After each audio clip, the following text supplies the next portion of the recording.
In this video, I'm going to show you how to compress images on your iPhone.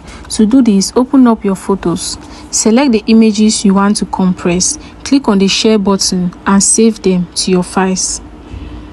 So I'm going to save them on my iPhone.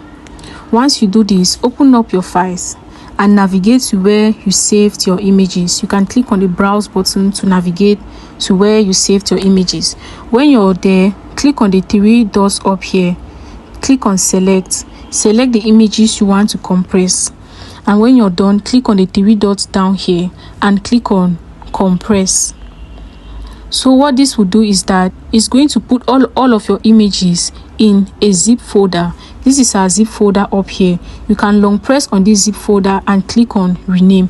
Let's rename this to flowers. Click on done. So here we have now a compressed version of all our images. You can long press on this and click on the share button in order to share this zip folder.